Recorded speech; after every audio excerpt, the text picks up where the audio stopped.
안녕하세요. 김원준입니다. 김관진 석방한 판사 공격 멈춰라. 김관진 전 장관, 임관빈 전 실장을 석방한 신광열 판사 관련 조선일보 어제자 기사 제목입니다. 기사는 신광열 판사 비판 여론에 대해 법대 교수들이 뜻을 모아 성명을 냈다며 430명 법대 교수가 회원으로 있다는 전국 법과대학 교수회의 이호선 회장을 인터뷰하고 있습니다.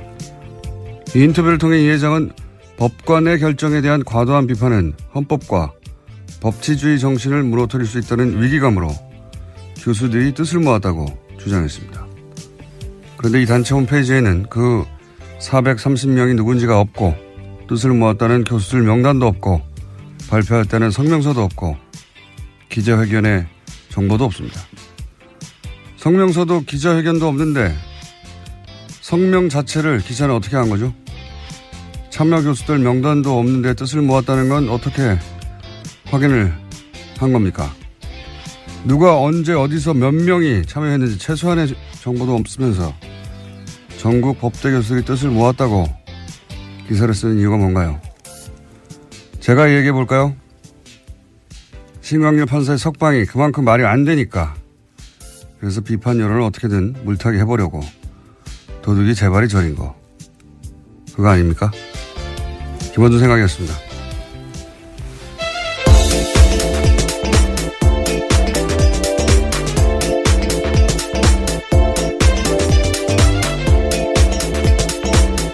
시사인의 김은주입니다. 네.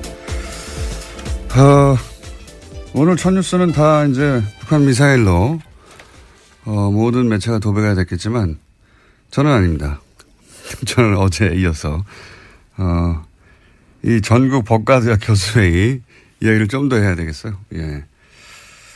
어제 좀 이 단체가 어떤 단체인지 조사 좀 해보셨어요? 네, 어제 홈페이지가 다운되어 있어서요. 접속이 안 됐습니다. 계속해서. 접속자가 아마도 폭주해가지고, 예, 확인해 보려고 하는데, 홈페이지가 안 열린 걸로, 예. 근데 이제 폭주하기 전에 저는 다 봤거든요. 이미. 봤는데, 원래는 전국 법과 대학 교수, 회의가 아니라 명칭이 달랐는데 이게 명칭이 변경됐어요, 작년에. 그리고 작년 2월에 사단법인화 되고, 이제 현 회장이 선출됐어요. 어제 말씀드렸듯이 알림마당 공지는 한 6개. 자료도 한 10여 개 수준. 예. 거의 회장님 혼자 운영하는 홈페이지 아닌가. 그 정도 수준이었는데, 사무실도 본인 연구실이나 그 옆방인 것 같고요. 예. 앞으로 이제 서명했다는 명단이 혹시라도 나오면 일일이 다 확인해 볼 생각입니다. 근데 제가 이제 이 뉴스에 관심을 가지는 이유가 뭐냐면 저는 이런 뉴스에 관심이 많아요. 이 프로세스를 보면, 이 성명 자체는 사실은 정체불명이에요. 예. 누가 참여했고, 언제 참여했고, 몇 명이, 그리고 뭐 어떤 내용으로, 어디서 기자회견을 했고, 뭐 이게 없어요. 아무것도. 없는데도 연합뉴스라고 하는 우리나라 최대 통신사 브랜드가 이걸 기사화하지 않습니까? 그러면서 권위를 가져요. 그렇지 않습니까? 그리고 나서 포털 메인에 하루 종일 걸어둬요. 이렇게 되면 어떤 개인이나 혹은 일부 주장이 이런 프로세스를 거치면서 권위가 부여돼서 전 국민을 상대로 여론조를 할 수 있게 되는 거 아닙니까? 그런데 실제 여기에 동원된 사람들을 생각해 보면 그럴듯한 단체명, 그 단체 관계자 하나 둘, 언론사 기자 하나 둘, 언론사 편집 라인, 포털의 뉴스 에디터 한 6명, 7명만 그 프로세스 선상에 딱 있으면 마치 전국에 수많은 사람들, 수백 명의 사람들이 직접 나서서 공식적으로 성명을 내고 그걸 수백만의 사람들에게 뿌릴 수 있지 않습니까? 얼마나 효율적이에요. 예, 몇 명의 이야기를 몇백만에게 뿌린다는 게. 이명박 박근혜 시절 이렇게 정말 많이 했거든요. 이 전형적인 어떤 그 여론 후도의 프로세스가 돌아가는 걸 또다시 보게 되는 거죠, 지금. 예, 그래서 저는 이 뉴스가 어떻게 실린 건지 도대체, 어떤 과정을 거쳐서 이게 도대체 전국에 400명 이상 법대 교수에 나서서 이렇게, 공식적으로 설명을 낸 것처럼 기사가 됐는지 저는 앞으로 꼭 밝혀야 되겠습니다. 그래서 왜냐하면 이게 한 번이 아니라 이런 일이 너무 많았기 때문에 과거에 아직도 이런다는 거죠. 저는 이 뉴스에 관심이 많습니다. 자, 앞으로도 계속 관심을 가져야겠다고 해놓고 이제 북한 미사일 얘기해보죠. 네, 안보 관련된 뉴스가 오늘 가장 큰 뉴스 중에 하나인데요. 오늘 새벽 합동참모본부는 북한이 탄도미사일을 발사했다고 밝혔습니다.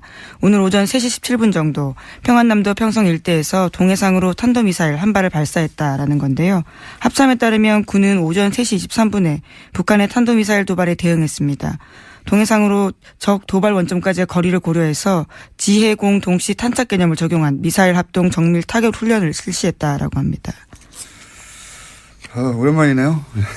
네, 75일 만입니다. 예. 지난 9월 15일 날 중장기 거리 미사일 쏘았습니다. 제가 여기서 주목하는 거는 시간대가 이제 새벽 3시. 예, 이건 이제 미국 시간대를 타겟하는 거거든요. 그리고 이게 일본을 넘어가지 않았어요. 기술적으로 그건 아무것도 아닌데 북한에는. 일본 별도를 넘어가지 않았다. 두 번째 주목 포인트는. 그리고 거리는 충분히 길다. 그러니까 이게 지난번에 재진입 기술이 가장 어렵다고 얘기했지 않습니까? 제가 보기엔 이제 미국을 상대로 일본을 넘어가지 않는 것은 영내의 긴장은 최소화하면서 우리 기술이 재진입의 기술까지 확보된 것, 뭐 이런 미국의 과시하는 의미다. 예. 왜냐하면 북한이 원하는 건 이제 핵 보유국으로 인정하라는 걸 원하는 거니까요. 예. 그런 목적의 발사인 것 같습니다. 네. 네, 그래서 로이터 통신의 보도에 따르면요. 미 국방부는 북한이 발사한 미사일에 대한 1차 분석 결과를 내놨는데 대륙간 탄도미사일, 그러니까 ICBM으로 평가된다라고 밝혔습니다. 북한 미사일이 약 1000km 날아가서 일본 해상에 낙하했고요. 미국과 동맹국에는 위협을 주지 않는다라고 미 국방부가 밝혔습니다. 그러니까요. 예. 지금 영내 긴장은 최소화하면서 기술력은 보여주고 그리고 시간대를 볼 때 이 미국 보라고, 예, 미국의 반응을 얻어내기 위한, 그 관점에서 이제 미사일을 보시면 되는 거고요. 그 외에 여러 가지 이야기들은 다 대잡이죠. 예, 올해 내내 있었던. 자, 트럼프는 또 강력하게 얘기하겠죠. 예. 네, 트위터를 주목해야 될 것 같은데요. 우선 문재인 대통령은 국가안전보장회의 전체회의를 소집했다라고 했습니다. 긴급하게 지시했는데요. 오늘 2차 보고, 그러니까 3시 24분에 보고를 받자마자 NSC 전체회의 소집을 지시했다라고 합니다. 네, 이것도 뭐 한 10번 정도 본 뉴스입니다. 이때까지. 네, 11번째 미사일 도발이라고 합니다. 네. 문재인 정부 출범 이후에요. 최근 6개월간 똑같은 패턴인데, 예, 그중에 주목할 지점은 제가 말씀드린 시간대, 그다음에 북한 열도를 위로 지나가서 태평양에 떨어진 게 아니다. 예, 굉장히 짧게 쐈다. 중요한 건 재진입 기술이다. 예. 그래서 이제는 기술을 거의 다 확보했다고 미국에 과시하는 그 관점에서 이제 보시면 되고요. 그 나머지는 뭐 동호 반복입니다. 자, 다음 뉴스는요. 네, 최윤수 전 국정원 2차장 있습니다. 우병우 전 수석의 절친이라고 알려져 있는 인물인데요. 지난 26일에 검찰 조사를 받았는데 여기서 한 내용들이 일부 보도가 됐습니다. 최윤수 전 국정원 2차장이 추명호 전 국정원 국장의 우병우 전 민정수석 비선보고를 알았다라고 인정했다라는 보도인데요. 오늘 아침 경향신문이 보도했습니다.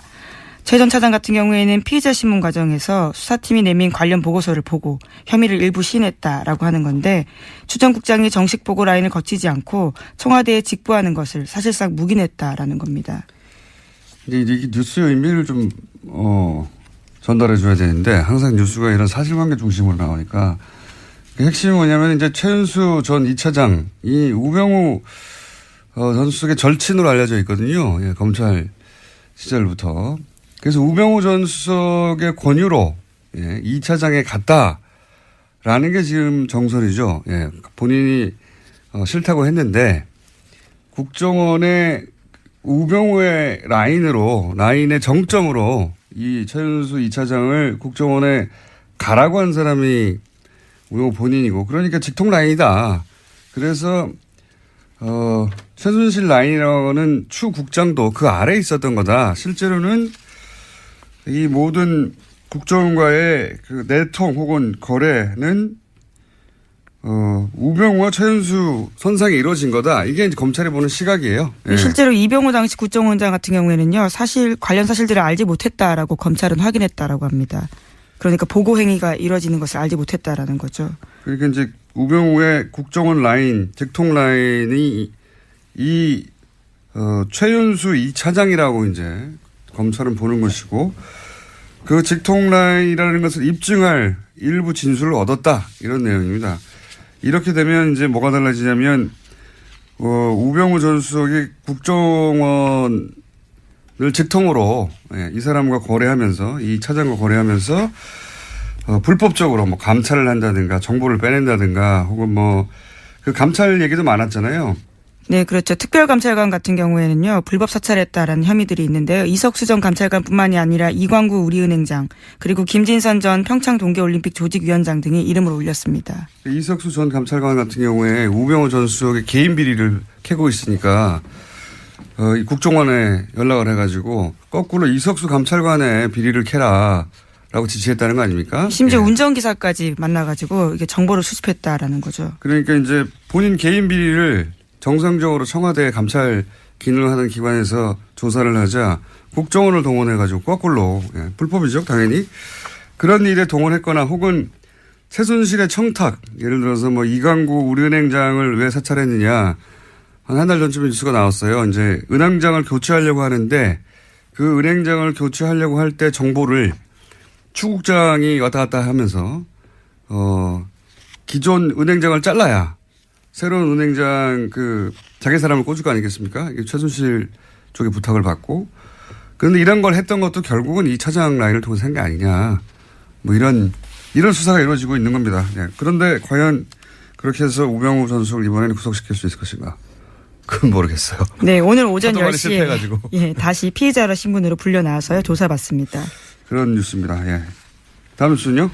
네, 국정원이 2013년 검찰의 대선 개입 수사를 막으려고 원세훈 전 원장의 개인 비리를 들이밀었다라는 한겨레 신문에 오늘 아침 보도가 있습니다.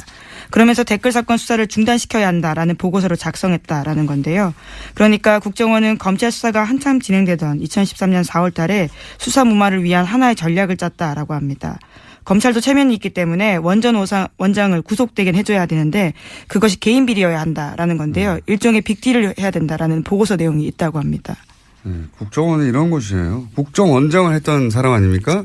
그 사람인데도 국정원이 살려고 그러니까 국정원 댓글 수사는 하지 말고 그래도 이제 검찰이 이렇게 나섰는데 뭐 먹을 건 줘야 되지 않냐. 그러니까 개인 비리로 잡아가라. 이런 딜을 국정원이 기획해서 그러니까 국정원장 예를 들어서 개인 비리들 캐고 있던 걸 가지고 이거 줄 테니까 국정원이 관여된 댓글 공작은 놔주고 검찰에게 그냥 개인 비리로 구속시켜라. 그럼 니네 면도 살고. 네, 물론 그런 의사를 간접적으로 전달했는데 결과적으로는 성사되지 않았다라고 해당 신문은 보도하고 있는데요. 소위 속죄한 카드라는 워딩이요. 보고서에 있다고 합니다.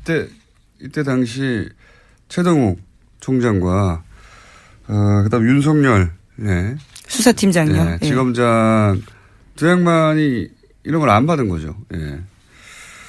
그래서 대신 그 두 양반이 날아간 거죠. 근데 국정원은 국정원장이었던 사람도 이렇게 써먹는 거죠. 쓰고 버리는 카드로. 국정원이 그런 곳입니다. 자, 다음 뉴스는요. 네, 2012년, 2013년 경찰의 국정원 댓글 사건 수사 당시에 수사 정보를 국정원 쪽에 흘려준 의혹을 받고 있는 김병찬 서울 용산경찰서장이 있습니다. 어제 검찰에 출석했는데요. 출석에 앞서서 취재진들과 만나서 이렇게 이야기했습니다. 자신이 당시에 국정원 관계자와 연락을 주고받은 건 사실이지만 다 업무상 필요에 의해서 통화한 거다라고 주장하고 있습니다. 이 뉴스의 핵심은 또 김용판 전 청장을 향한 수사라는 거죠. 이게 지금 김병찬 서울 용산경찰서장을 왜 갑자기 검찰에 출석시켰냐. 이거는 이제 똑같은 시기에 댓글 공작을 수사했던 경찰. 네, 서울청 수사 2계장이었습니다. 당시에요. 경찰의 그 당시 책임자였던 김용판 전 청장이 무죄로 풀려났잖아요. 관련해가지고. 근데 지금 나오고 있는 이제 관련 보도들을 보면 당시 청와대 새누리 국정 경찰이 한 몸통으로 커넥션을 이루어서 이 당시에 댓글 공작이 아무런 혐의가 없다라고 대선 직전에 발표한 것 사건 경찰과 국정원의 정치 개입이죠. 명백한 대선 개입. 이 수사를 다시 하겠다는 의지죠. 예. 거기서 그래서 지금 김병찬 서울 용산경찰서장이 예, 출석해서 조사를 받는다. 근데 타겟은 김용판 전 청장이다. 이렇게 네. 보시면 되겠습니다. 김용판 전 청장 같은 경우에는 굉장히 유명한 저서가 있는데요. 우리가 모른다고 없는 것이 아니다라는 제목의 책이 있습니다. 자신의 치안 철학을 담았다라고 하는데요. 새삼스럽게 다시 그 책 제목이 생각날 때입니다. 아, 그런 책이 있어요? 예, 굉장히 자신은 자랑스러워하는 책인데요. 치안 철학을 담았다라고 합니다. 본인의 운명을 예언한 책일 수도 있겠네요. 예. 근데 이제 김용판 전 청장을 타겟으로 한다는 건 결국 또, 이명박 전 대통령을 타겟으로 한다고 볼 수도 있습니다. 예. 다음 뉴스는요? 네, 어제 검찰이 김태효 전 청와대 대외전략비서관 사무실 등을 압수수색했습니다. 이명박 정부 시절 군 댓글부대 관련 등의 혐의인데요. 검찰 관계자는 의미 있는 자료를 일부 확보했다라고 밝혔습니다. 김 전 비서관은 김관진 전 국방부 장관이 이명박 전 대통령에게 사이버사 증언과 관련해서 보고하는 자리에 배석했고요. 이후에 실무회의도 했다라는 의혹을 받고 있습니다. 이것도 역시 이명박 전 대통령을 타겟으로 한 수사입니다. 그러니까 댓글 공작, 국정원 댓글 공작 혹은 사이버 살인마 댓글 공작. 이 공작을 이제 청와대에서 주도했는데 청와대 주도했던 실무회의의 총책 정도 해당되는 사람이 이 김태효 당시 비서관이거든요. 이 김태효 비서관이 김관진 전 국방장관이 이제 검찰에서 인정했잖아요. 본인이 대통령에게 사이버사 증언과 관련 보고를 했고 지시도 받았다. 대통령이 보고했다는 말을 했어요. 김관진 전 장관이. 네, 했다는 거죠. 예. 근데 그 실무회의의 책임자였단 말이죠. 김태효 비서관이. 그러니까 지금 김관진, 임관빈 석방되니까 아예 다이렉트로 김태효 비서관 쪽으로 타겟을 바꾼 겁니다. 현재. 예. 이것도 역시 이명박 전 대통령을 타겟으로 하는 수사 진척이다. 자, 다음 뉴스는요? 네, 어제 국회 부의장인 자유한국당 심재철 의원의 발언이 논란이 되고 있습니다. 문재인 대통령과 임종석 비서실장, 서훈국정원장과 윤석열 서울지검장을 법치 파괴, 내란죄와 국가기밀 누설죄 등으로 형사고발해야 한다라고 주장해서인데요. 심 의원은 현재 문재인 정부가 적폐청산이라는 미명 아래 여러 행정부처 과거사 진상조사위를 설치해서 벌이고 있는 일은 실질적으로 조사가 아니라 수사다 이렇게 주장하고 있습니다. 예. 하여튼 전 부럽습니다. 어제도 얘기했지만 뭐 아무 말이나 막 해도 되는 거 아닙니까? 예. 그렇습니다. 대통령과 비서실장과 국정원장 그리고 서울중앙지검장까지. 여기 항상 자유한국당이 검찰을 문제 삼을 때는 보통은 검찰총장을 문제 삼는데 자유한국당은 항상 윤석열 지검장을 타겟으로 해요. 예. 윤 지검장이 잘하고 있다는 얘기죠. 네, 내란죄까지 운운했습니다. 내란죄. 예. 그런 뉴스가 있습니다. 예. 좋겠습니다. 아무 말이나 막 해도 되고. 자, 다음 뉴스는요. 네, 어제 조윤선 전 정무수석의 재판이 있었습니다. 여기에 박준우 전 정무수석이 증인으로 나왔는데요. 전임 정무수석이었습니다. 박준우 전 수석 같은 경우에는 조 전 수석에게 불리한 진술을 어제 했는데요. 1심 때 한 진술을 바꾼 겁니다. 1심 때는 조 전 정무수석에게 블랙리스트 관련 업무를 인수인계했는지 기억나지 않는다라고 했는데요. 이 말을 뒤집은 겁니다. 조 전 장관, 조윤선 전 장관은 굉장히 곤혹스러운, 곤란한, 불리한 증언이네요. 이렇게 되면, 왜냐하면 이전에는 기억나지 않는다고 했는데, 이거 다시 뒤집은 거예요. 인수인계 했다고. 예. 네. 1심 같은 경우에는 그러한 진술 등을 바탕으로 해서 무죄를 줬었거든요. 예. 그런데 그게 아예 뒤집어진 겁니다. 굉장히 자세히 진술했습니다, 어제. 예. 그때도 기억났는데, 사실은 변호인단 측에서 거짓말을 유도하여서, 그렇게 거짓말 했다. 근데 지금 마음이 바뀌었다. 이런 거 아닙니까? 마음이 바뀌었다기보다는 이제 본인에게. 예, 검찰 수사를 받고 있는 상황이거든요. 본인에게 이 혐의가 오게 될 경우에 이제 어떻게 합니까? 자기가 벗어나야 되는데 여하간 조 전 장관은 예, 석방됐는데 예, 굉장히 불리하게 됐습니다. 네, 시기와 장소, 워딩까지 굉장히 자세하게 이야기했습니다. 좌파단체 배제와 우파단체 지원은 박근혜 대통령과 김기춘 비서실장이 관심이 있는 사안이기 때문에 챙겨야 한다. 이렇게까지 말했다고 합니다. 자, 시간이 거의 다 됐기 때문에 이제 제목 체크하고 넘어갈까요? 네, 신임 대법관 후보로 두 사람이 제청됐는데요. 안철상 대전지방 법원장과 민유숙 서울고법 부장판사입니다. 이제까지 서울대 50대 남성으로 획일화됐던 대법원 구성에서 탈피해서 다양화가 시도됐다라는 평가받고 있습니다. 비서울대 출신 여성 법관 그리고 소위 이제 엘리트 코스로 가는 법원 행정처 거치지 않은. 네. 그런 의미에서 파격이다. 예, 평가를 받고 있고요. 다음은요. 네, 국민의당과 바른정당 정책연대 협의체가 오늘 첫 회의를 엽니다. 바른정당 유승민 대표 같은 경우에는 또 자유한국당과 통합하지 않겠다라고 선을 그었고요. 하지만 국민의당 내에서는 반대파의 반발이 갈수록 거세지고 있습니다. 지금 이제 이 앞에는 바른정당이 그렇게 분당이 됐고 혹시 국민의당도 그런 길을 걸을까 싶어서 예. 정당 관련해서는 인수가 계속 나오고 있습니다. 네. 자, 오늘은 여기까지 하겠습니다. 네, 시사인의 김은지였습니다. 감사합니다. 평창 동계올림픽이 이제 70여일 남았다고 합니다. 네. 그래서 한번 짚어보기로 하겠습니다. 평창 동계올림픽 조직위의 공동집행위원장 최문순 강원지사님 전화 연결됐습니다. 안녕하세요, 지사님. 네, 안녕하십니까. 네. 반갑습니다. 네, 고맙습니다. 오랜만입니다. 네. 네, 오랜만입니다. 네, 고맙습니다. 지난번에 직접 나온다고 하시지 않으셨습니까? 글쎄요, 한번 불러주시면. 네. 이번에도 모시려고 했는데. 네네. 예. 보좌관들이 시간이 없으시다고, 바쁘시다고. 네. 아유, 저희가, 죄송합니다. 네. 예, 모신 이유가 입장권 안 팔려서 걱정 많다고 그래가지고 저희가 모셨어요. 입장권이 네, 그렇게 네. 많이 안 팔리고 있습니까?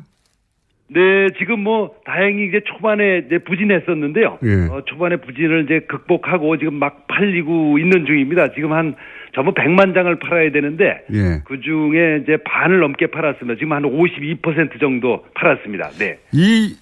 원래 이 동계올림픽의 그 입장권 판매 추이가 2달 전에 50% 정도 팔리면 그게 정상적인 겁니까? 잘 팔리는 건가요? 이렇게 잘 팔린다고는 할 수는 없지만, 그래도, 비교적 정상에 가깝다. 그러니까, 초반에 부진을 극복했다. 이렇게 말씀드릴 수가 있겠습니다. 저희가 처음 섭외할 때는 안 팔린다 걱정이 태산이었는데 좀 팔리고 있는 와중이군요, 이제 그 사이에. 그렇습니다. 네, 네. 갑자기 판매율이 올라간 이유가 뭡니까? 그 사이에 이제 올림픽 성화가 들어와서 성화. 지금 이렇게 다니고 있고요. 다른 올림픽의 예를 봐도 올림픽 성화가 이제 돌아와서 돌아다니면서 이렇게 흥행이 시작되는 모양입니다. 이제 올림픽 성화, 그 다음에 단체 구매가 또 많습니다. 단체 구매. 이렇게 조직별로 이렇게 단체 구매를 해주는 분들이 많이 있어서 이렇게 빠르게 좀 올라가는 것 같습니다. 나머지는 그 평창 요새 그 롱패딩 유행이 있는데 거기 끼워 팔면 다 팔리지 않을까요? 글쎄요, 그런데, 롱패딩이 의외로 다른 곳에서 이제 좀 예상치 못한 곳에서 흥행이 막 돼가지고요. 그것도 관심을 불러일으키는데 꽤 역할을 한 걸로 생각을 하고 있습니다. 알겠습니다. 그럼, 입장권은 그러면 크게 걱정하지 않아도 되는 추세다. 예. 그렇습니다. 연말까지 한 80% 정도 팔 수 있을 것 같고요. 올림픽 전까지는 이제 완판해볼 목표를 가지고 있습니다. 완판, 예. 완판하시면은 완판나무를 한번 또 출연해 주시고요. 네, 네.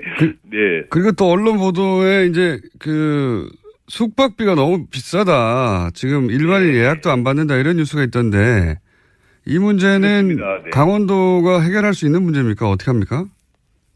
강원도뿐만 아니라 시군이 함께 해결해야 될 문제인데요. 예. 지금 초반에 지금 말씀하신 그런 일이 없지 않았습니다. 이게 초반에 이제, 왜 이런 일이 생겼냐 하면 그 올림픽 조직위원회하고 IOC에서 올림픽 운영요원들이 이제 쓸 호텔하고 콘도를 전부 이렇게 수용한다 그럴까 차출한다 그럴까 한 150개 정도를 이렇게 쓰게 됐습니다. 그러니까 다른 손님을 못 받게 된 거죠. 그러다 보니까 좀 좋은 숙박업소들이 좀 줄어들어서, 이제, 과열됐다 그럴까? 과열됐습니다. 그러다 보니까 이제 값이 좀 오르고, 그래서 약 한 방 하나에 50만 원 선까지 올라갔었는데, 저희들이 여러 가지 자율적으로 협약도 하고, 또 단속도 하고, 또 실제로 이렇게, 실제로 계약이 잘 안 돼서 지금 한 28, 9만 원까지 이렇게 값이 내려가 있는 상태입니다. 아하, 50만 원. 그러니까 2인 1실 기준을 말씀하시는 겁니까? 50만 원이?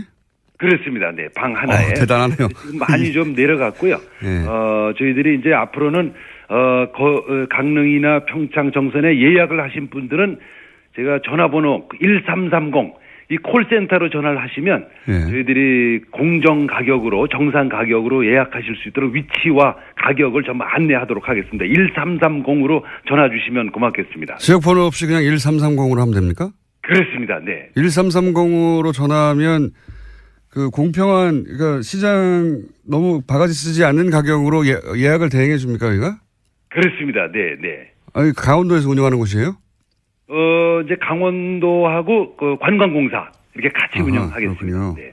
네. 여기서도 못 구해주면 그럼 대신 어떻게 합니까? 네, 거기서 저희들이 책임지고 구해드릴 거고요. 그 다음에 우선 그 개최 지역뿐만 아니라 예. 원주를 비롯해서 춘천 이게 교통이 좋아졌기 때문에 강원도 전역에서 이제 숙소를 구하셔도 대개 1시간 이내로 전부 강릉 평창에 도착하실 수가 있고요. 또 서울에서도 지금 이제 KTX가 12월 22일 날 개통됩니다. 서울에서 용산에서 강릉까지 한 1시간 반 정도 오시기 때문에 정 숙소를 못 구하시면 서울에서 다니셔도 괜찮습니다.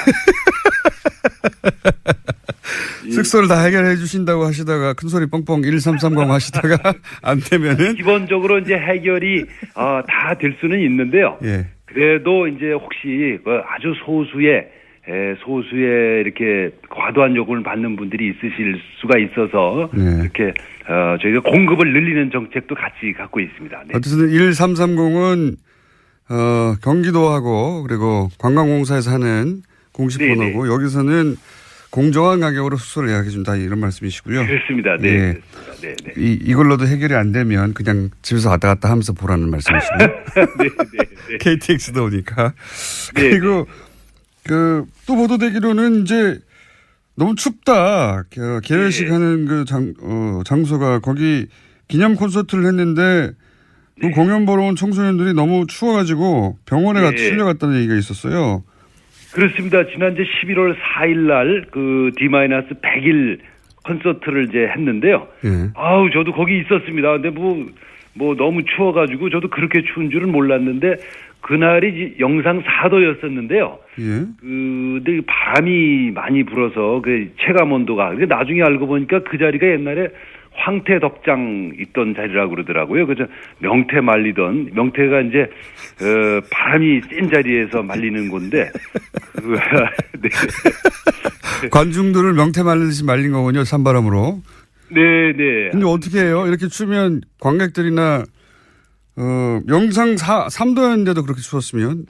그렇습니다. 근데 이제 올림픽이 열리는 2월 9일 날은 뭐 많이 내려가면 한 영하 8도까지 내려갈 수 있다고 그래서 저희들도 뭐 굉장히 걱정을 하고 있습니다. 근데 이게 뭐 추위라는 게 이게 위에가 터져 있는 그런 구조여서 아주 단칼에 뭘 해결할 수 있는 방법이 없어서 여러 가지 방법을 모두 지금 동원해서 연일 회의를 하고 있습니다. 바람막이도 좀 하고 또 이렇게 여러 가지 따뜻한 보온 제품들도 나눠드리고 이런 것들을 각종 다양한 해법들을 마련해 보도록 하겠습니다. 네. 이 문제에서 옷을 많이 입고 오는 것을 해결해야 되겠네요. 예. 네, 네. 우선 좀 많이 입고 오시는 게 기본이 되겠습니다. 네. 하긴 뭐 너무 추운 걸 어떻게 합니까? 예상보다 엄청 더 춥다 이렇게 좀 생각을 해주셔야 됩니다. 그러니까 저희들도 그 추위에 익숙해 있는 사람인데도 저희들이 예상보다 더 춥게 느끼니까 수도권에 계신 분들은 뭐 이 옷을 아주 몇 겹씩 껴입고 오셔야 된다 이렇게 우선 기본적으로 이렇게 말씀을 드릴 수가 있겠습니다. 네, 지사님. 네네. 그거는 아무나 할 수 있는 말 아닙니까? 추우니까 옷을 많이 네. 특별한 대책이 있으십니까? 옷을 많이 껴입고 해야 된다고. 대책을 뭐 다각도로 준비를 하고 있는데 일반적으로 느끼는 추위보다 이제 훨씬 더 춥다 이렇게 좀 미리 좀 말씀을 드리겠습니다. 네. 알겠습니다. 그 대책은 옷을 많이 입고 오는 것으로 말씀해 주셨고 네네. 그리고 연결한 김에 네네. 이건 평창 얘기는 아닌데 평창 얘기는 이제 충분히는 아니어도 앞으로 저희가 개회식 다가가면 좀 더 연결하겠는데요. 연결한 김에 MBC 최연소 사장을 지내셨던 분 아니겠습니까? 네. 네. 지사님께서는 최연소 사장을 하셨는데 네네. 최근 이제 사장 선출 과정이 있으니까 굉장히 관심 있게 보실 텐데요.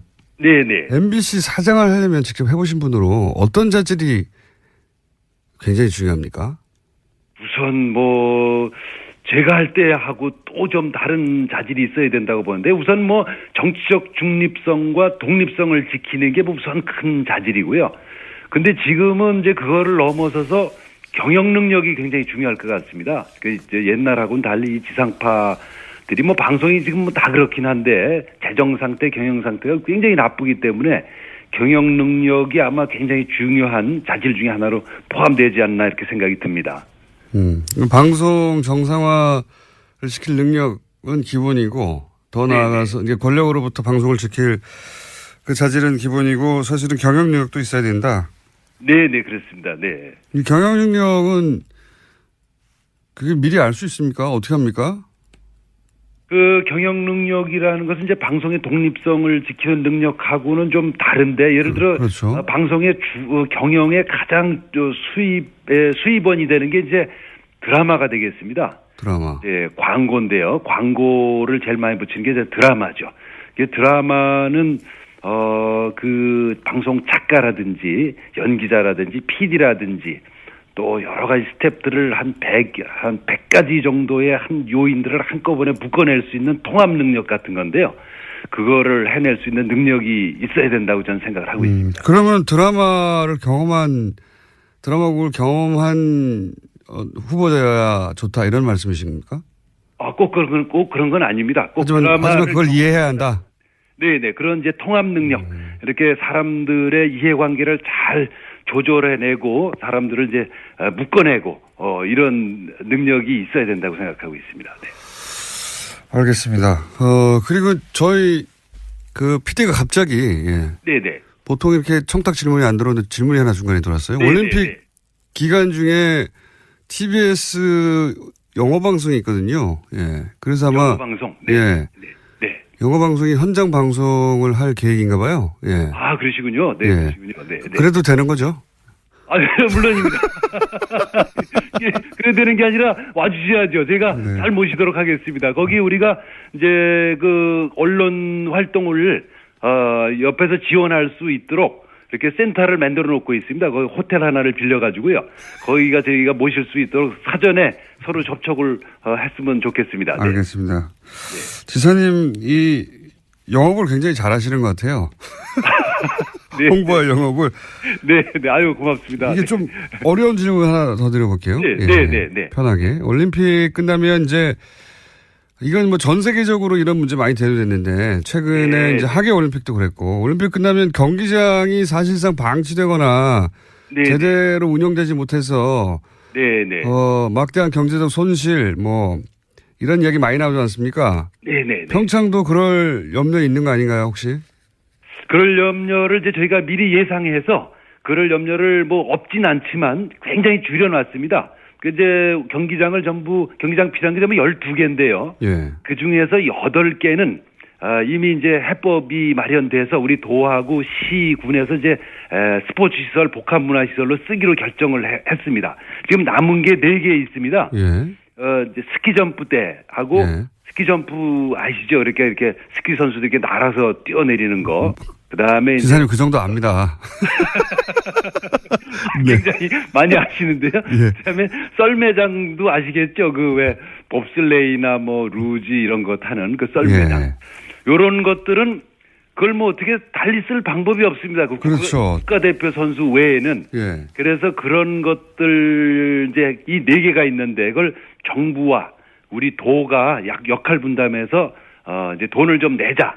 이제 이렇게 지금 진행 중이어서요. 그게 곧 12월 말까지 결론 나게 될 것 같습니다. 그것만 해결되면 이제 이 문제들이 다른 나라하고는 달리 좀 올림픽 들어가기 전에 해결이 다 된 채로 들어갈 수 있을 것 같습니다. 그러니까 이제 스키 점프나 썰매장처럼 전문 선수 아니면 사용하지 않을 시설들을 제외하고는 뭐 지역 주민이나 지자체 뭐 활용 방안이 다 만들어져 있다는 말씀이시네요. 네. 그렇습니다. 네. 전부 끝나 있습니다. 네. 그렇군요. 예. 스키 점프, 그리고 뭐 루지 이런 시설은 사실은 우리나라 선수도 부족하고 그렇죠. 네. 예. 뭐 국제대회가 맨날 있는 것도 아니니까. 그렇습니다. 네. 그건 뭐 어차피 좀 이렇게 공공 목적으로 국가대표 우리나라의 유일한 시설이고 또 동양에서도 유일한 시설입니다. 그래서 그거는 좀 약간 돈이 들어가더라도 이렇게 유지를 해야 될 걸로 판단을 하고 있습니다. 오늘은 마지막 질문인데 그래서 3선 도전하십니까?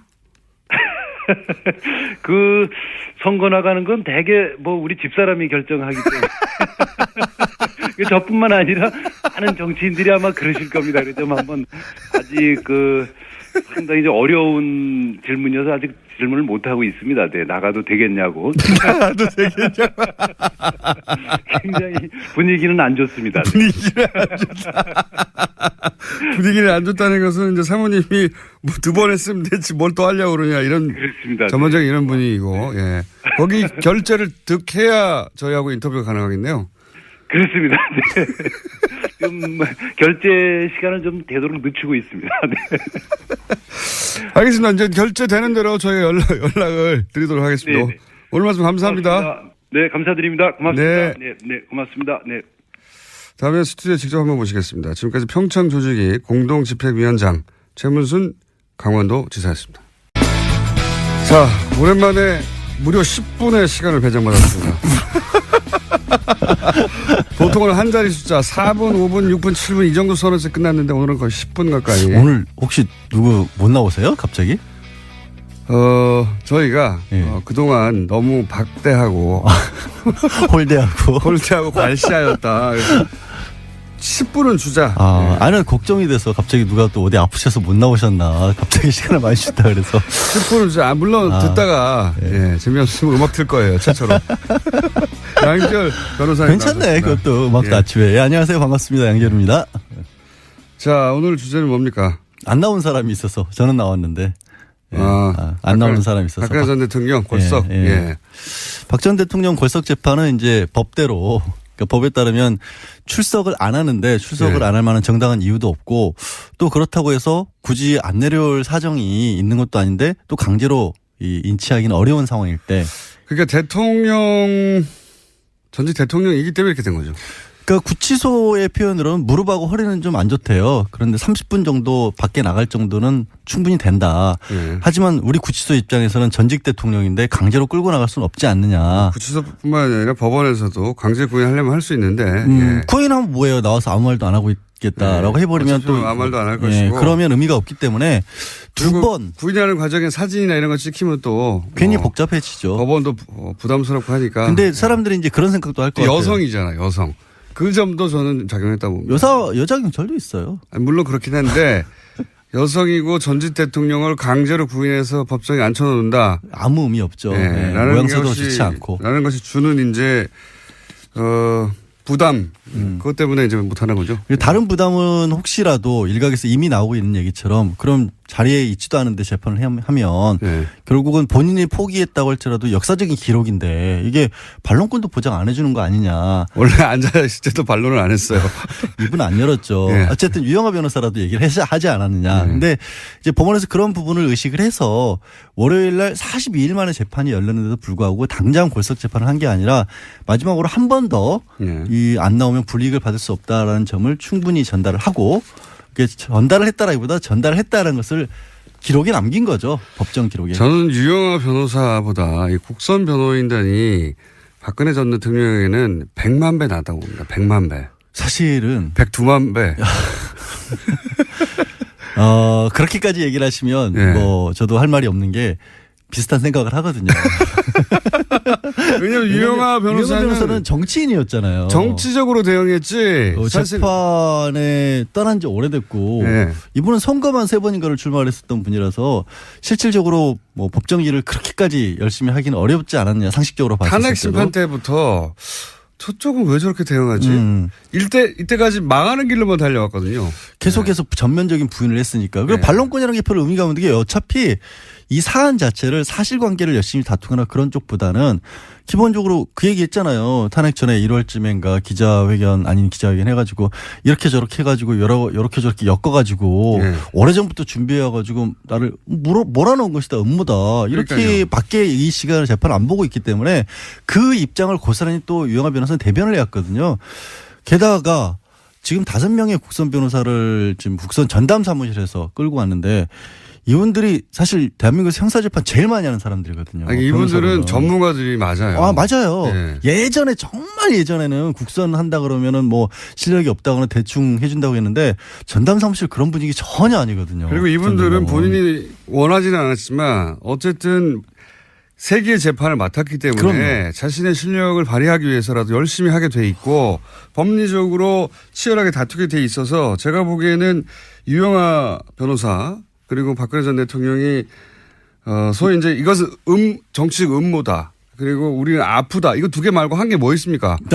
그것만 해왔는데 그래서 끊임없이 불리해져 가다가 지금은 이제 우리는 정치적 탄압을 이렇게까지 받고 있다. 소위 이제 박근혜 전 대통령은 아무런 법적인 방어권을 행사하지 못하고 있다. 이런 이미지를 주려고 손을 놨는데 그 덕분에 오히려 새로운 변호사들이 비로소 이제 법적인 방어권을 제대로. 근데 조금 새로운 변호사들도 사실은 딱히 새로운 걸 할 건 없는 것 같아요. 왜냐하면 어제 걸작 재판을 시작을 했는데 사람이 도와주지 않으니까요. 사람이 도와주지 않고 다툴 여지가 크게 많지 않은 게 왜 두 가지를 어제 다퉜거든요. 어제 이미 걸작 재판 시작했어요. 그래서 또 태블릿 PC를 다투기 시작했어요. 네. 굿선 변호인. 왜냐하면 그 연장선상에서 그것 말고는 할 게 없다라는 방어를 해야 하니까. 또 정호성 전 비서관 그 유출 경위 문건들 녹취록 이런 것들이 또 증거 능력으로서 쓰일 수 있느냐 이것도 다투기 시작했거든요. 이걸 보면 그 이전에 남겨놓은 것들을 하고 있는 건데. 그렇죠. 그것도 맞고 또 다른 것들을 찾아내기도 현실적으로 어려운 분위기 아닌가. 피의자를 만날 수가 없잖아요. 만나야지 서로 의논해 가며 어디를 공략하자 혹은 세 번 편지는 보냈는데 첫 번째만 답신이 오고 그다음부터는 아예 답장도 안 한다는 거 아니에요. 왜 내가 안 만나겠다고 했으면 됐지 두 번 세 번 귀찮게 하느냐 그런 분위기인 거고. 그래서 나오는 부분들은 업무 인수인계도 사실은 제대로 못 받은 것 같기도 해요. 어제 이제 재판장에서 약간 진풍경이 벌어진 게 재판장이 요거는 이미 이전 변호사들이 동의한 거니까 넘어가시고요. 이거는 아니고요라고 또 설명까지 해줬거든요. 보통 그런 상황에서 업무 인수인계 못 받아서 나오면 혼나는데. 증거 동의 부동의 이거 사실관계 자체도 전달을 안 했군요. 그렇지 않나 싶어요. 왜냐하면 5명이라도 가장 기본인데. 그렇죠. 예. 그러니까 그런 요 증거는 채택이 안 됐고요. 이거 알려줘야 되는데 그것도 안 알려줬군요. 그래서 딱히 보면은 불리할 것도 없고 유리할 것도 없고 무엇보다 이게 재판이 불리해진다 유리해진다라는 것을 따질 수가 없는 게 공범들이 다 있잖아요. 공범들이 다 지난주에 차은택 송성각 씨 같은 경우도 유죄 판결 받았습니다. 직권남용하고 그 인사청탁했던 부분. 인사청탁한 건 박 전 대통령이 뒤에서 꽂아줬다라는 게 그냥 판결문에도 나와 있어요. 그럼 이재용 부회장 이미 항소심 진행 중이지만 유죄 판결 받았고 뇌물 줬다는 쪽. 총성 전 비서관 이번 주 금요일이죠. 다음 달이긴 하지만 1일 날 증인신문 다시 하는데 총성 비서관도 공무상 기밀 누출 유죄 받았잖아요. 그럼 본인만 빠져나갈 수 있는 방법이 뭐 있어요? 다른 변호사가 온다고. 사실은 박근혜 전 대통령은 빠져나갈 방법이 없습니다 지금. 그러니까요. 너무나 많은 사람들이 박근혜 전 대통령에게 불리한 진술을 하고 있고요. 그리고 그런 정황과 어떤 서류들이 계속 나오고 있기 때문에 빠져나갈 방법이 없어요. 판장 입장에서는 한 가지는 좀 마음이 편해진 것 같아요.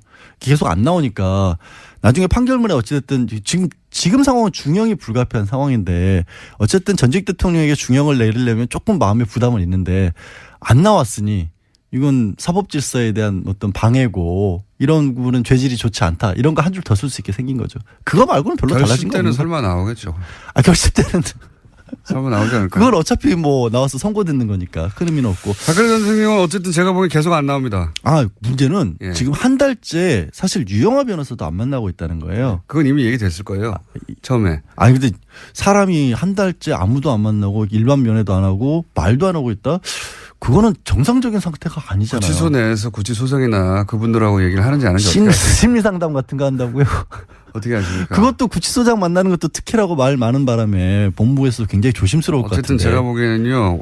이 전략 자체는 그렇게 철저하게 핍박당하는 게 아니라 본인이 그 길을 선택했는데 핍박당하는 모습으로 재판을 응한다. 예. 왜냐하면 그거 말고는 전략이 없어요. 이게 만약에 변호인이 들어와서 하는 일은 뭐냐면 가장 기본적으로 이건 인정하고 이건 하지 말자를 해야 되는데 그 18개 중에 하나라도 하는 순간 내가 아까 말했던 것처럼 이렇게 저렇게 엮여가지고 누군가의 음모에서 이렇게 당했다는 말을 못 꺼내잖아요. 그러니까 철저하게 부인하는 쪽으로 갈 수밖에 없는 거죠. 끝났나요? 예. 자, 안녕히 가세요. 네, 연결했습니다. 했는데 결과적으로 성사되지 않았다라고 해당 신문은 보도하고 있는데요. 예. 소위 속죄한 카드라는 워딩이요. 보고서에 있다고 합니다. 이때 당시 최동욱 총장과 그다음 윤석열 수사팀장이요. 지검장 두 양반이 이런 걸 안 받은 거죠. 예. 그래서 대신 그 두 양반이 날아간 거죠. 근데 국정원은 국정원장이었던 사람도 이렇게 써먹는 거죠. 쓰고 보내는 카드로. 국정원이 그런 곳입니다. 자, 다음 뉴스는요. 네, 2012년, 2013년 경찰의 국정원 댓글 사건 수사 당시에 수사 정보를 국정원 쪽에 흘려준 의혹을 받고 있는 김병찬 서울 용산경찰서장이 있습니다. 어제 검찰에 출석했는데요. 출석에 앞서서 취재진들과 만나서 이렇게 이야기했습니다. 자신이 당시에 국정원 관계자와 연락을 주고받은 건 사실이지만 다 업무상 필요에 의해서 통화한 거다라고 주장하고 있습니다. 이 뉴스의 핵심은 또 김용판 전 청장을 향한 수사라는 거죠. 이게 지금 김병찬 서울 용산경찰서장을 왜 갑자기 검찰에 출석시켰냐. 이거는 이제 똑같은 시기에 댓글 공작을 수사했던 경찰. 네, 서울청 수사 2계장이었습니다. 당시에요.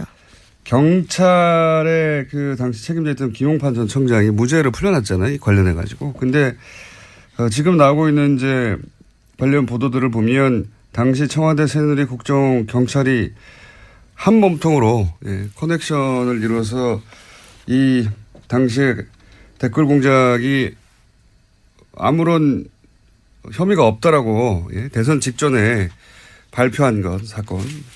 경찰과 국정원의 정치 개입이죠. 명백한 대선 개입. 이 수사를 다시 하겠다는 의지죠. 거기서 그래서 지금 김병찬 서울 용산경찰서장이 출석해서 조사를 받는다.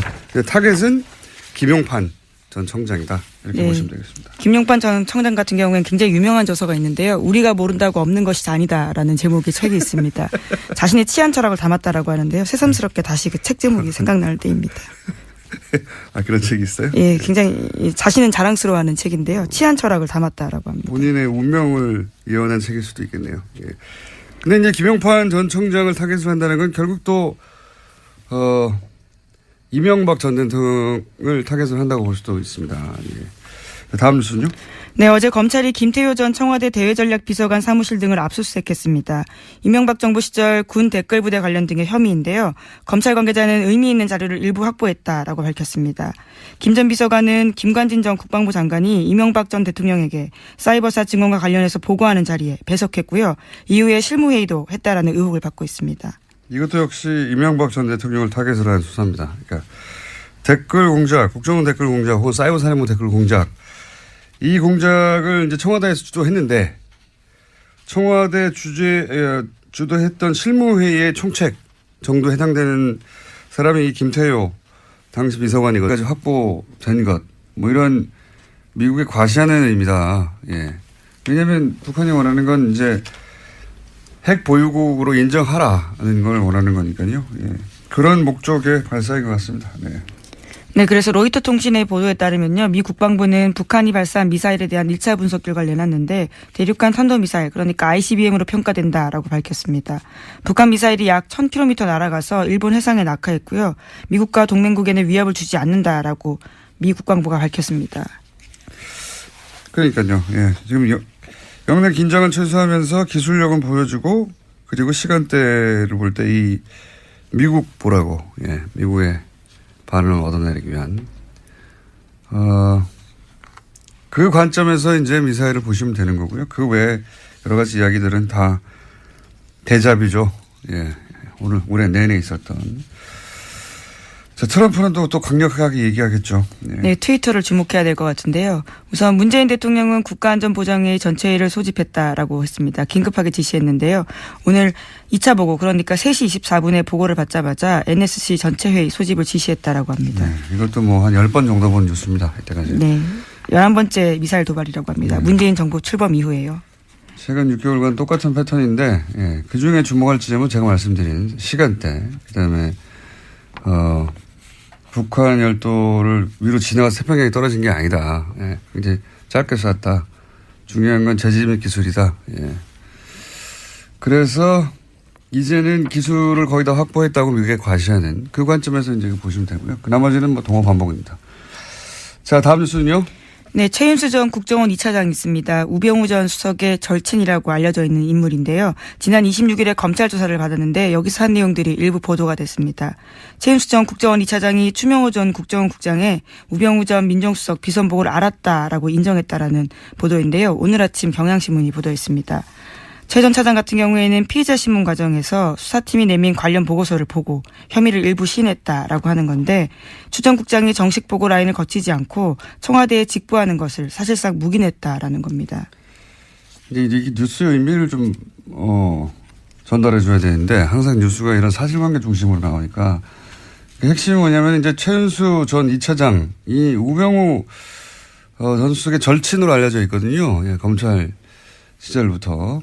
그래서 우병우 전 수석의 권유로 2차장에 갔다라는 게 지금 정설이죠. 예, 본인이 싫다고 했는데 국정원의 우병우의 라인의 정점으로 이 최윤수 2차장을 국정원에 가라고 한 사람이 우병우 본인이고 그러니까 직통 라인이다.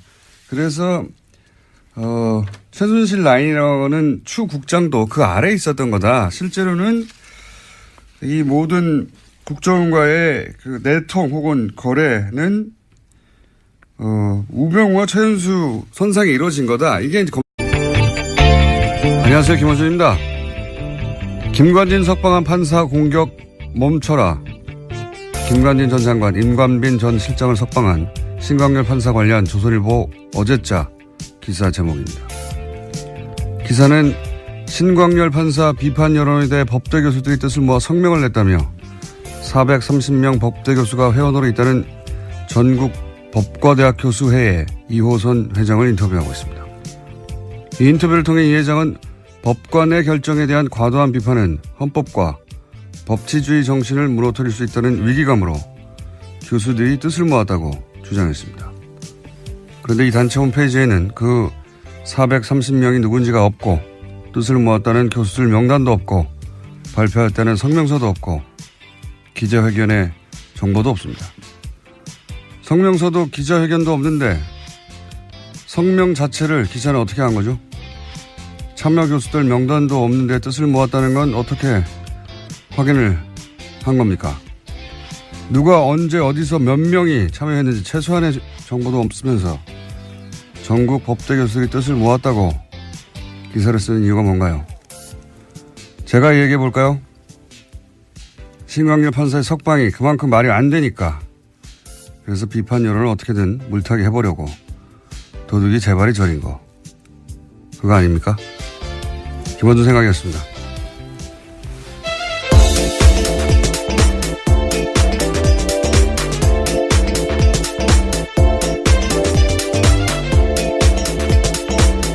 시사인의 김은주입니다. 네. 오늘 첫 뉴스는 다 이제 북한 미사일로 모든 매체가 도배가 됐겠지만 저는 아닙니다. 저는 어제 이어서 이 전국 법과대학 교수회의 이야기를 좀 더 해야 되겠어요. 예. 어제 좀 이 단체가 어떤 단체인지 조사 좀 해보셨어요? 네, 어제 홈페이지가 다운되어 있어서요. 접속이 안 됐습니다. 계속해서. 이제 접속자가 아마도 폭주해가지고 확인해 보려고 하는데 홈페이지가 안 열린 걸로. 예. 근데 이제 폭주하기 전에 저는 다 봤거든요. 이미 봤는데 원래는 전국 법과 대학 교수 회의가 아니라 명칭이 달랐는데 이게 명칭이 변경됐어요, 작년에. 그리고 작년 2월에 사단법인화 되고 이제 현 회장이 현출됐어요. 어제 말씀드렸듯이 알림마당 공지는 한 6개. 자료도 한 10여 개 수준. 예. 거의 회장님 혼자 운영하는 홈페이지 아닌가. 그 정도 수준이었는데 사무실도 본인 연구실이나 그 옆방인 것 같고요. 예. 앞으로 이제 서명했다는 명단이 혹시라도 나오면 일일이 다 확인해 볼 생각입니다. 근데 제가 이제 이 뉴스에 관심을 가진 이유가 뭐냐면 저는 이런 뉴스에 관심이 많아요. 검찰이 보는 시각이에요. 예. 실제로 이병호 당시 국정원장 같은 경우에는요. 관련 사실들을 알지 못했다라고 검찰은 확인했다라고 합니다. 그러니까 보고 행위가 이루어지는 것을 알지 못했다라는 거죠. 그러니까 이제 우병우의 국정원 라인, 직통 라인이 최윤수 2차장이라고 이제 검찰은 보는 것이고 그 직통 라인이라는 것을 입증할 일부 진술을 얻었다 이런 내용입니다. 이렇게 되면 이제 뭐가 달라지냐면 우병우 전 수석이 국정원 늘 직통으로 이 사람과 거래하면서 이 차장과 거래하면서 불법적으로 뭐 감찰을 한다든가 정보를 빼낸다든가 혹은 뭐 그 감찰 얘기도 많았잖아요. 네, 그렇죠. 특별감찰관 같은 경우에는요, 불법 사찰했다라는 혐의들이 있는데요. 이석수 전 감찰관뿐만이 아니라 이광구 우리은행장, 그리고 김진선 전 평창 동계올림픽 조직위원장 등이 이름을 올렸습니다. 이석수 전 감찰관 같은 경우에 우병우 전 수석의 개인 비리를 캐고 있으니까 국정원에 연락을 해가지고 거꾸로 이석수 감찰관의 비리를 캐라. 라고 지시했다는 거 아닙니까? 심지어 운전기사까지 만나가지고 이게 정보를 수집했다라는 거죠. 그러니까 이제 본인 개인 비리를 정상적으로 청와대 감찰 기능을 하는 기관에서 조사를 하자 국정원을 동원해가지고 거꾸로 불법이죠 당연히 그런 일에 동원했거나 혹은 최순실의 청탁 예를 들어서 뭐 이광구 우리은행장을 왜 사찰했느냐 한 달 전쯤에 뉴스가 나왔어요. 이제 은행장을 교체하려고 하는데 그 은행장을 교체하려고 할 때 정보를 추국장이 왔다 갔다 하면서 기존 은행장을 잘라야 새로운 은행장 자기 사람을 꽂을 거 아니겠습니까? 이게 최순실 쪽에 부탁을 받고 그런데 이런 걸 했던 것도 결국은 이 차장 라인을 통해서 한 게 아니냐 뭐 이런 수사가 이루어지고 있는 겁니다. 네. 그런데 과연 그렇게 해서 우병우 전 수석을 이번에는 구속시킬 수 있을 것인가?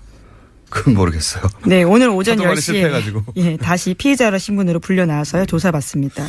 그런 뉴스입니다. 예. 다음 뉴스는요? 네, 국정원이 2013년 검찰의 대선 개입 수사를 막으려고 원세훈 전 원장의 개인 비리를 들이밀었다라는 한겨레 신문에 오늘 아침 보도가 있습니다. 그러면서 댓글 사건 수사를 중단시켜야 한다라는 보고서를 작성했다라는 건데요. 그러니까 국정원은 검찰 수사가 한참 진행되던 2013년 4월 달에 수사 무마를 위한 하나의 전략을 짰다라고 합니다. 검찰도 체면이 있기 때문에 원전 원장을 구속되긴 해줘야 되는데 그것이 개인 비리여야 한다라는 건데요. 일종의 빅딜을 해야 된다라는 보고서 내용이 있다고 합니다. 국정원은 이런 곳이에요. 국정원장을 했던 사람 아닙니까? 그 사람인데도 국정원이 살려고 그러니까 국정원 댓글 수사는 하지 말고 그래도 이제 검찰이 이렇게 나섰는데 뭐 먹을 건 줘야 되지 않냐. 그러니까 개인 비리로 잡아가라. 이런 딜을 국정원이 기획해서 그러니까 국정원장 예를 들어서 개인 비리들 캐고 있던 걸 가지고 이거 줄 테니까 국정원이 관여된 댓글 공작은 놔주고 검찰에게 그냥 개인 비리로 구속시켜라. 그럼 니네 면도 살고. 네, 물론 그런 의사를 간접적으로 전달. 이 프로세스를 보면 이 성명 자체는 사실은 정체불명이에요. 예, 누가 참여했고 언제 참여했고 몇 명이 그리고 뭐 어떤 내용으로 어디서 기자회견을 했고 뭐 이게 없어요. 아무것도 없는데도 연합뉴스라고 하는 우리나라 최대 통신사 브랜드가 이걸 기사화하지 않습니까? 그러면서 권위를 가져요. 그렇지 않습니까? 그리고 나서 포털 메인에 하루 종일 걸어둬요. 이렇게 되면 어떤 개인이나 혹은 일부 주장이 이런 프로세스를 거치면서 권위가 부여돼서 전 국민을 상대로 여론조를 할 수 있게 되는 거 아닙니까? 그런데 실제 여기에 동원된 사람들을 생각해 보면 그럴듯한 단체명, 그 단체 관계자 하나 둘, 언론사 기자 하나 둘, 언론사 편집 라인, 포털의 뉴스 에디터 한 6명, 7명만 그 프로세스 선상에 딱 있으면 마치 전국에 수많은 사람들, 수백 명의 사람들이 직접 나서서 공식적으로 성명을 내고 그걸 수백만의 사람들에게 뿌릴 수 있지 않습니까? 얼마나 효율적이에요. 예, 몇 명의 이야기를 몇백만에게 뿌린다는 게 이명박 박근혜 시절 이렇게 정말 많이 했거든요. 이 전형적인 어떤 그 여론 후도의 프로세스가 돌아가는 걸 또다시 보게 되는 거죠, 지금. 예, 그래서 저는 이 뉴스가 어떻게 실린 건지 도대체,